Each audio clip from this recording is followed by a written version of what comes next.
Yan, dumating na yung ating solar Christmas light. Ayan. O, diba? Check natin. As usual, meron pa rin siyang ganyan. O, yung multi-charge. Yung kanyang panel. Tapos meron siyang patusok. Ayan, o.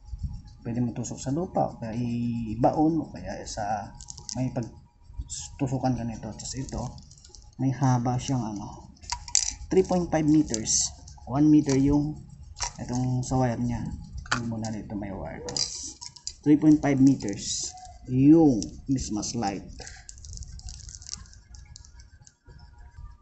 Yan, iilaw po siya kasi yan pag tinanggal natin, yan, mamamatay siya sa liwanag. Kung ano po hinihintay nyo, order na.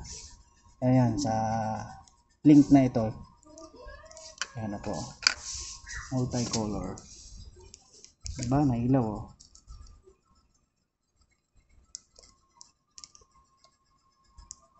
So ayan na po siya, tinesting natin